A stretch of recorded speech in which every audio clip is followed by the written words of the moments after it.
IPL match number 10 അവസാനിച്ചപ്പോൾ ഒരു complete one sided ഗെയിമിൽ ഡൽഹി ഹൈദരാബാദിനെ പരാജയപ്പെടുത്തുകയാണ് ചെയ്തത്. അതുകൊണ്ട് ഈ മത്സരത്തിന്റെ ഒരു റിവ്യൂ ആണ് ഈ വീഡിയോയിലൂടെ നമ്മൾ കാണാൻ പോകുന്നത്.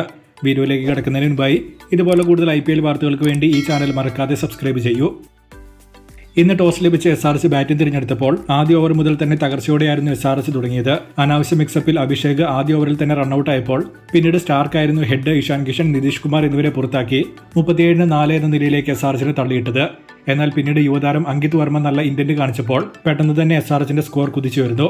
6-ൽ നിൽക്കുമ്പോൾ അങ്കിത് നൽകിയ ഒരു ചാൻസ് അഭിഷേക് പോരൽ നഷ്ടപ്പെടുത്തുകയും ഉണ്ടായിരുന്നു. ആ ചാൻസ് എടുത്തിരുന്നുവെങ്കിൽ SRH ഈ ബാറ്റിംഗ് ട്രാക്കിൽ 100 കടക്കാനുള്ള സാധ്യത ഇന്നില്ലായിരുന്നു. 4 ഓവറിൽ 37-4 കടന്ന SRH സ്കോർ ആയിരുന്നു 10-ാം ഓവറിൽ 114ലേക്ക് അങ്കിത് ക്ലാസൻ ജോഡി എത്തിച്ചത്.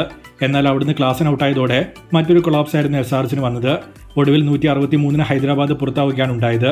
SRHന്റെ അഗ്രസീവ് ബാറ്റിംഗ് ഒരേ സമയം ടീമിന് പോസിറ്റീവും അതേസമയം നെഗറ്റീവും ആകുന്നുണ്ട് എന്നാണ് തോന്നുന്നത്. കഴിഞ്ഞ മത്സരത്തിലും ഈ മത്സരത്തിലും വിക്കറ്റ് പോയിക്കൊണ്ടിരുന്നപ്പോൾ ഒരു റീബിൽഡ് നടത്തി വിക്കറ്റ് സേവ് ചെയ്ത് പിന്നീട് അടിക്കുക എന്ന പ്ലാൻ SRH നടത്താൻ ശ്രമിക്കുന്നില്ലായിരുന്നു. വന്നവരെല്ലാം തന്നെ വീശാൻ മാത്രമാണ് നോക്കുന്നത്. അപ്പോൾ ടീമിന് കൊളാപ്സ് പെട്ടെന്ന് വരുന്നുണ്ട്. അതാണ് ഇന്നും സംഭവിച്ചത്. ഒരു തരത്തിൽ പറഞ്ഞാൽ അവരുടെ ആക്രാന്തം തന്നെയാണ് തോൽവിക്കും കാരണം. ഡൽഹിയിലേക്ക് വന്നാൽ ആക്ഷർ ബൗളേഴ്സിനെ ഒരിക്കൽ കൂടി മികച്ച രീതിയിൽ ഉപയോഗിച്ചിരുന്നു. സ്റ്റാർക്കിന് പവർ പ്ലേയിൽ തന്നെ 3 ഓവർ കൊടുത്ത തീരുമാനമാണ് SRHന്റെ ബാറ്റിംഗ് തകർത്തത്. ടോട്ടൽ മത്സരത്തിൽ 5 വിക്കറ്റ് സ്റ്റാർക്ക് നേടി മികച്ച രീതിയിൽ പേസ് മിക്സ് ചെയ്തായിരുന്നു പവർ പ്ലേയിൽ പന്തെറിഞ്ഞതും. മറുപടി ബാറ്റിംഗിലേക്ക് വന്നിട്ടുണ്ടെങ്കിൽ ഇന്നിംഗ്സിന്റെ ഒരു ഘട്ടത്തിലും ഡൽഹിക്ക് ഒരു വെല്ലുവിളി ഉയർത്താൻ SRHന്റെ ബോളിംഗിന് സാധിച്ചില്ല എന്ന് പറയുന്നതാവും ഏറ്റവും ഉത്തമം. പവർ പ്ലേയിൽ ഡൂപ്ലസി ഫ്രാസർ ജോഡി 54 നേടിയപ്പോൾ team total 81 എത്തിയപ്പോഴായിരുന്നു du Plessis ഔട്ടായത്.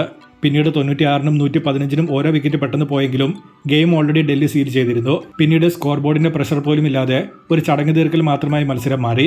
Zeeshan Ansari 3 wicket നേടിയപ്പോൾ മറ്റൊരു ബൗളർക്കും DCയെ കണ്ടെയ്ൻ ചെയ്യാൻ പോലും ഇന്ന് പറ്റിയില്ല. SRHനെ സംബന്ധിച്ച് അവരുടെ ഗെയിം പ്ലാൻ തന്നെ ടീമിനെ നെഗറ്റീവായി ബാധിക്കാൻ തുടങ്ങിയിട്ടുണ്ടെന്ന് തന്നെയാണ് കഴിഞ്ഞ 2 മത്സരങ്ങളും സൂചിപ്പിക്കുന്നത്. ഏറ്റവും അവസാനമായ മത്സരത്തിന്റെ സ്കോർ കാർഡിലേക്ക് വന്നിട്ടുണ്ടെങ്കിൽ അങ്കിത് വർമ്മയുടെ പിൻബലത്തിൽ 163 SRH നേടിയത്. എന്നാൽ മറുപടി ബാറ്റിംഗിൽ ഡൽഹി ടോപ്പ് ഓർഡർ തിളങ്ങിയതോടെ 16-ാം ഓവറിൽ തന്നെ DC മത്സരം ഫിനിഷ് ചെയ്യുകയാണ് ഉണ്ടായത്.